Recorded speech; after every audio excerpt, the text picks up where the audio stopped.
आप सभी को मेरा नमस्कार। स्वागत है आपका अपने चैनल सुनहरी कहानियाँ में। आज की कहानी है दुस्साहस, जिसके लेखक मुंशी प्रेमचंद जी हैं। कहानी शुरू करने से पहले मेरा आपसे विनम्र निवेदन है, यदि आपको मेरे द्वारा सुनाई गई कहानियाँ पसंद आती हैं तो कृपया कहानी को लाइक, शेयर और चैनल को सब्सक्राइब कीजिएगा। आइए सुनते हैं कहानी दुस्साहस। लखनऊ के नौबस्ते मोहल्ले में एक मुंशी मैकूलाल मुख्तार रहते थे। बड़े उदार, दयालु और सज्जन पुरुष थे। अपने पेशे में इतने कुशल थे कि ऐसा बिरला ही कोई मुकदमा होता था जिसमें वह किसी न किसी पक्ष की ओर से न रखे जाते हों। साधु संतों से भी उन्हें प्रेम था। उनके सत्संग से उन्होंने कुछ तत्व ज्ञान और कुछ गांजे चरस का अभ्यास प्राप्त कर लिया था। रही शराब, यह उनकी कुल प्रथा थी। शराब के नशे में वह कानूनी मसौदे खूब लिखते थे। उनकी बुद्धि प्रज्वलित हो जाती थी। गांजे और चरस का प्रभाव उनके ज्ञान पर पड़ता था। दम लगाकर वह वैराग्य और ध्यान में तल्लीन हो जाते थे। मोहल्ले वालों पर उनका बड़ा रौब था, लेकिन यह उनकी कानूनी प्रतिभा का नहीं, उनकी उदार सज्जनता का फल था। मोहल्ले के इक्केवान ग्वाले और कहार उनके आज्ञाकारी थे। सौ काम छोड़कर उनकी खिदमत करते थे। उनकी मद्य जनित उदारता ने सबों को वशीभूत कर लिया था। वह नित्य कचहरी से आते ही अलगू कहार के सामने 2 रुपए फेंक देते थे। कुछ कहने सुनने की जरूरत न थी। अलगू इसका आशय समझता था। शाम को शराब की एक बोतल और कुछ गांजा तथा चरस मुंशी जी के सामने आ जाता था। बस महफिल जम जाती, यार लोग आ जाते। एक ओर मुवक्किल की कतार बैठती, दूसरी ओर सहवासियों की। वैराग्य की और ज्ञान की चर्चा होने लगती। बीच बीच में मुवक्किलों से भी मुकदमे की दो एक बातें कर लेते। 10 बजे रात को वह सभा विसर्जित होती थी। मुंशी जी अपने पेशे और ज्ञान चर्चा के सिवा और कोई दर्द सिर मोड़ न लेते थे। देश के किसी आंदोलन, किसी सभा, किसी सामाजिक सुधार से उनका संबंध न था। इस विषय में वह सच्चे विरक्त थे। बंग भंग हुआ, नरम गरम दल बने, राजनीतिक सुधारों का आविर्भाव हुआ, स्वराज्य की आकांक्षा ने जन्म लिया, आत्मरक्षा की आवाजें देश में गूंजने लगी। किंतु मुंशी जी की अविरल शांति में जरा भी विघ्न न पड़ा। अदालत और शराब के सिवाय वह संसार की सभी चीजों को माया समझते थे, सभी से उदासीन रहते थे। चिराग जल चुके थे। मुंशी मैकूलाल की सभा जम गई थी। उपासक गण जमा हो गए थे। अभी तक मद्रा देवी प्रकट न हुई थी। अलगू बाजार से न लौटा था। सब लोग बार बार उत्सुक नेत्रों से ताक रहे थे। एक आदमी बरामदे में प्रतीक्षा स्वरूप खड़ा था। 2-3 सज्जन टोह लेने के लिए सड़क पर खड़े थे, लेकिन अलगू आता नजर न दिखाई दिया। आज जीवन में पहला अवसर था कि मुंशी जी को इतना इंतजार करना पड़ा। उनकी प्रतीक्षाजनक उद्विग्नता ने गहरी समाधि का रूप धारण कर लिया था। न कुछ बोलते थे, न किसी ओर देखते थे। समस्त शक्तियां प्रतीक्षा बिंदु पर केंद्रीभूत हो गईं। अकस्मात सूचना मिली कि अलगू आ रहा है। मुंशी जी जाग पड़े। सहवासीगढ़ खिल गए, आसन बदलकर संभल बैठे। उनकी आंखें अनुरक्त हो गईं। आशामय विलंब आनंद को और बढ़ा देता है। एक क्षण में अलगू सामने आकर खड़ा हो गया। मुंशी जी ने उसे डांटा नहीं। यह पहला अपराध था, इसका कुछ न कुछ कारण अवश्य होगा। दबे हुए पर उत्कंठा युक्त नेत्रों से अलगू के हाथों की ओर देखा। बोतल न थी। विस्मय हुआ, विश्वास न आया। फिर गौर से देखा, बोतल न थी। यह अप्राकृतिक घटना थी, पर इस पर उन्हें क्रोध न आया। नम्रता के साथ पूछा, बोतल कहाँ है? अलगू बोला, आज नहीं मिली।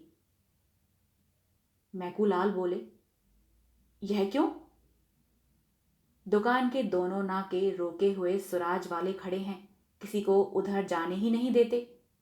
तब मुंशी जी को क्रोध आया, अलगू पर नहीं, स्वराज्य वालों पर। उन्हें मेरी शराब बंद करने का क्या अधिकार है? तर्क भाव से बोले, तुमने मेरा नाम नहीं लिया? अलगू बोला, बहुत कहा, लेकिन वहां कौन किसी की सुनता था। सभी लोग लौटे आते थे, मैं भी लौट आया। चरस लाए? वहां भी यही हाल था। मुंशी जी बोले, तुम मेरे नौकर हो या स्वराज्य वालों के? अलगू बोला, मुंह में कालिख लगवाने के लिए थोड़े ही नौकर हूं। तो क्या वहां बदमाश लोग मुंह पर कालिख भी लगा रहे थे? देखा तो नहीं, लेकिन सब यही कहते थे। मुंशी बोले, अच्छी बात है, मैं खुद जाता हूं, देखूं किसकी मजाल है जो रोके। एक एक को लाल घर दिखा दूंगा। यह सरकार का राज है? कोई मतबली नहीं है? वहां कोई पुलिस का सिपाही नहीं था? अलगू बोला, थानेदार साहब आप ही खड़े सबसे कहते थे, जिसका जी चाहे जाए शराब ले और पिए, लेकिन लौट आते थे, उनकी कोई न सुनता था। मुंशी जी बोले, थानेदार मेरे दोस्त हैं, चलो जी ईदू चलते हैं। रामबली, बेचैन, झिनकू सब चलो, एक एक बोतल ले लो, देखूं कौन रोकता है। कल ही तो मजा चखा दूंगा। मुंशी जी अपने चारों साथियों के साथ शराब खाने की गली के सामने पहुंचे तो वहां बहुत भीड़ थी। बीच में दो सौम्य मूर्तियां खड़ी थीं। एक मौलाना जामिन थे जो शहर के मशहूर मुज्जतहिद थे। दूसरे स्वामी घनानंद थे जो वहां की सेवा समिति के संस्थापक और प्रजा के बड़े हित चिंतक थे। उनके सम्मुखी थानेदार साहब कई कांस्टेबलों के साथ खड़े थे।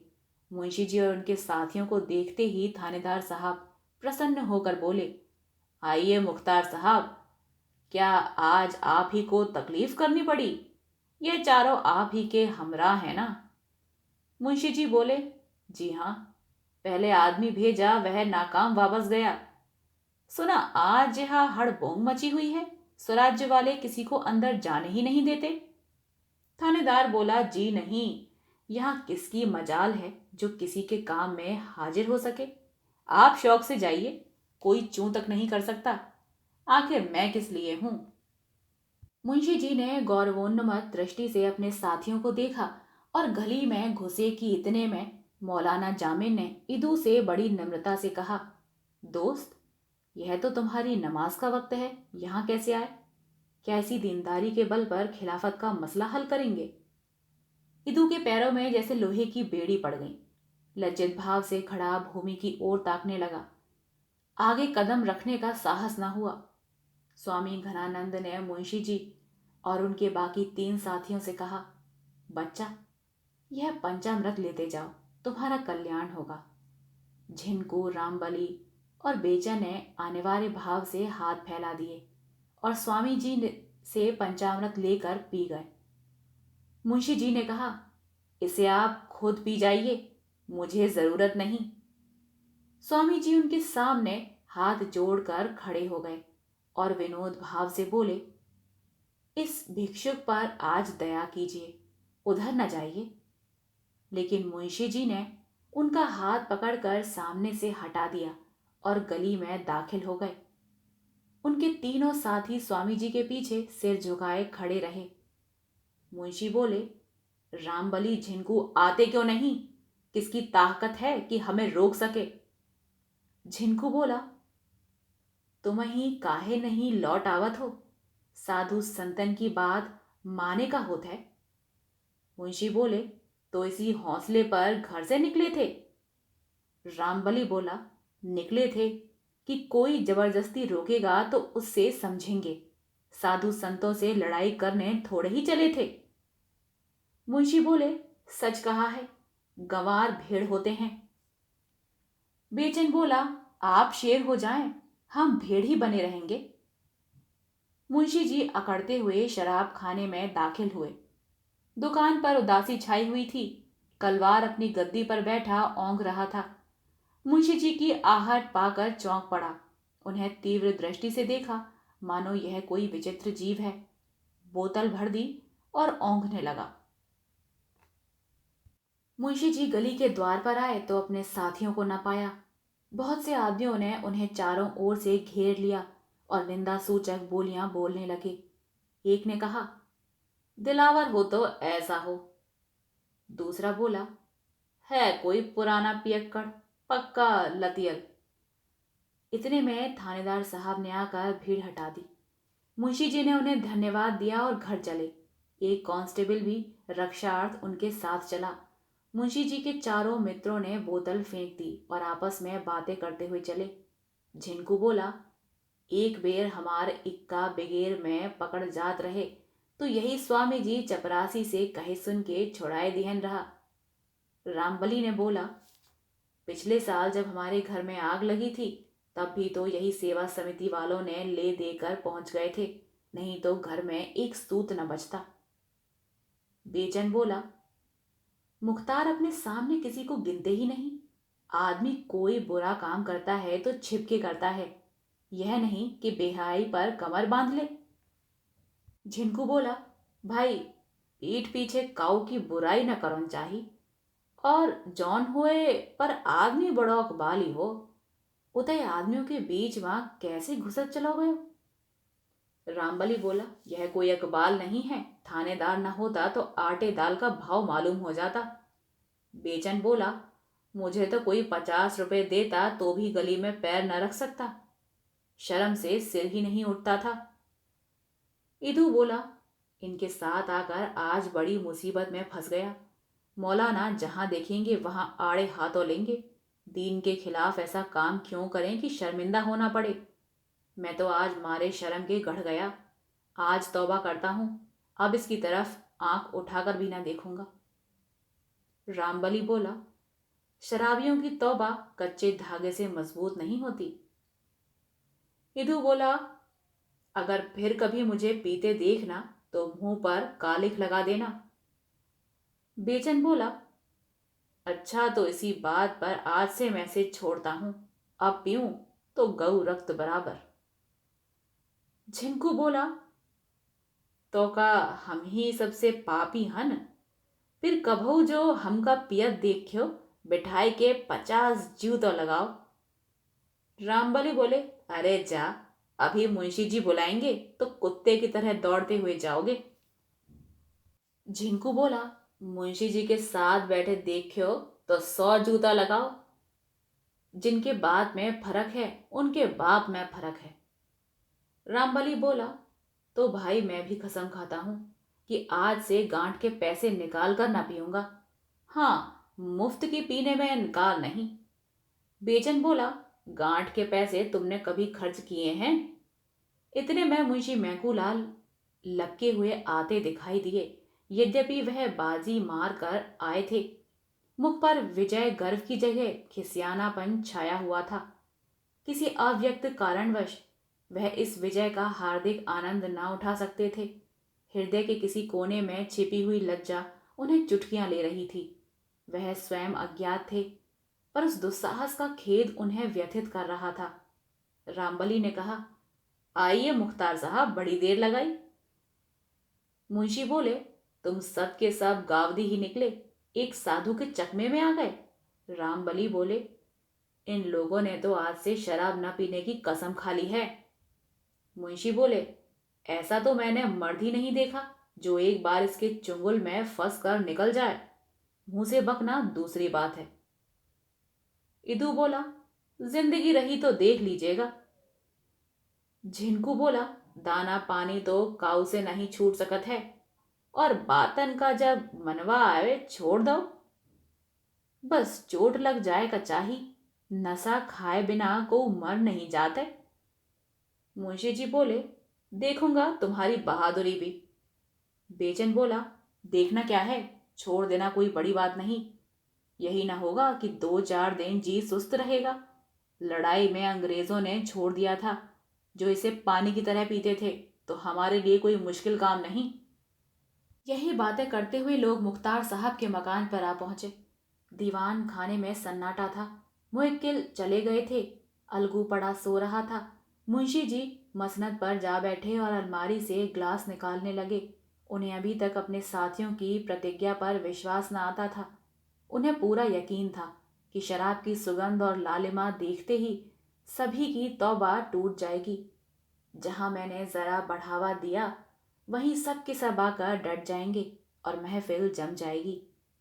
जब इदू सलाम करके चलने लगा और झिनकू ने अपना डंडा संभाला, तो मुंशी जी ने दोनों हाथ पकड़ लिए और बड़े मृदुल शब्दों में बोले, यारों, यूं साथ छोड़ना अच्छा नहीं। आओ, जरा आज इसका मजा तो चखो, खास तौर पर अच्छी है। मुंशी बोले, अजी आओ तो, इन बातों में क्या धरा है। इदू बोला, आप ही को मुबारक रहे, मुझे जाने दीजिए। झिनकू बोला, हम तो भगवान चाही तो एके नियर ना जाब, जूता कौन खाए। यह कहकर दोनों अपने अपने हाथ छुड़ाकर चले गए। तब मुख्तार साहब ने बेचन का हाथ पकड़ा, जो बरामदे से नीचे उतर रहा था। बोले, बेचन, क्या तुम भी बेवफाई करोगे?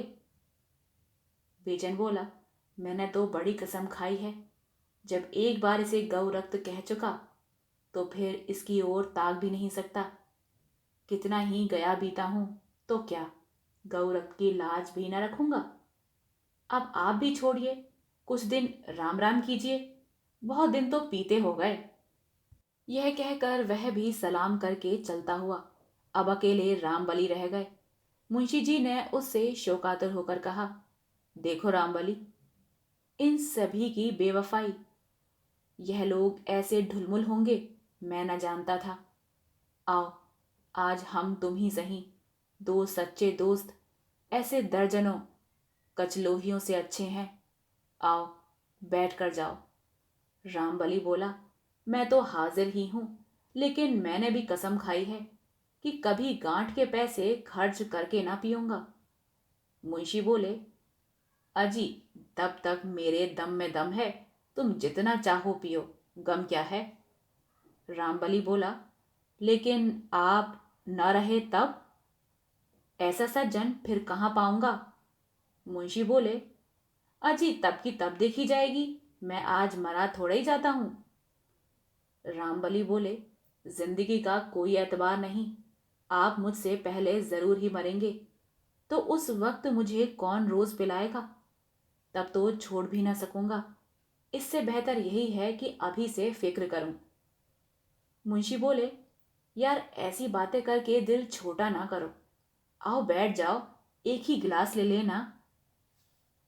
रामबली बोले, मुख्तार साहब, अब ज्यादा मजबूर न कीजिए। जब इदू और झिनकू जैसे लतियों ने कसम खा ली, जो औरतों के गहने बेच बेच कर पी गए और निरे मूर्ख हैं, तो मैं इतना निर्लज्ज नहीं हूं कि इसका गुलाम बना रहूं। स्वामी जी ने मेरा सर्वनाश होने से बचाया है, उनकी आज्ञा में किसी तरह नहीं टाल सकता। यह कहकर रामबली भी विदा हो गया। मुंशी जी ने प्याला मुंह से लगाया, लेकिन दूसरा प्याला भरने के पहले उनकी माद्यातुरता गायब हो गई थी। जीवन में यह पहला अवसर था कि उन्हें एकांत में बैठकर दवा की भांति शराब पीनी पड़ी। पहले तो सहवासियों पर झुंझलाए, दगाबाजों को मैंने सैकड़ों रुपए खिला दिए होंगे, लेकिन आज जरा सी बात पर सबके सब फिरंट हो गए। अब मैं भूत की तरह अकेला पड़ा हुआ हूं, कोई हंसने बोलने वाला नहीं। यह तो सोहबत की चीज है, जो सोहबत के आनंद ही न रहा तो पीकर खाट पर पड़े रहने से क्या फायदा।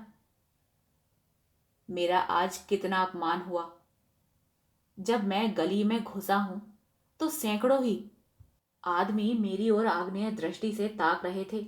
शराब लेकर लौटा हूं, तब तो लोगों का बस चलता तो मेरी बोटियां नोच खाते। थानेदार न होता तो घर तक आना मुश्किल था। यह अपमान और लोक निंदा किस लिए? इसीलिए कि घड़ी भर बैठ कर मुंह कड़वा करूं और कलेजा जलाऊं। कोई हंसी चुहल करने वाला तक नहीं। लोग इसे इतनी त्याज्य वस्तु समझते हैं, इसका अनुभव मुझे आज ही हुआ। नहीं तो एक सन्यासी के जरा से इशारे पर बरसों के लती पियक्कड़ यूं मेरी अवहेलना न करते। बात यही है कि अंतःकरण से सभी इसे निषिद्ध समझते हैं। जब मेरे साथ के ग्वाले, इक्केवान और कहार तक इसे त्याग सकते हैं, तो क्या मैं उनसे भी गया गुजरा हूं? इतना अपमान सहकर, जनता की निगाह में पतित होकर, सारे शहर में बदनाम होकर, नक्कू बनकर एक क्षण के लिए सिर में सुरूर पैदा कर लिया, तो क्या काम किया? कुवासना के लिए आत्मा को इतना नीचे गिराना क्या अच्छी बात है? यह चारों इस घड़ी मेरी निंदा कर रहे होंगे, मुझे दुष्ट बना रहे होंगे, मुझे नीच समझ रहे होंगे। इन नीचों की दृष्टि में मैं नीचा हो गया। यह दुरवस्था नहीं सही जाती। आज इस वासना का अंत कर दूंगा, अपमान का अंत कर दूंगा। एक क्षण में धड़ाके की आवाज हुई। अलगू चौंक कर उठा तो देखा कि मुंशी जी बरामदे में खड़े हैं और बोतल जमीन पर टूटी पड़ी है। आप सुन रहे थे कहानी दुस्साहस। आशा करती हूँ आपको यह कहानी पसंद आई हो। कहानी पसंद आई हो तो कृपया कहानी को लाइक, शेयर और चैनल को सब्सक्राइब कीजिएगा। मिलते हैं एक नई कहानी के साथ। तब तक के लिए धन्यवाद।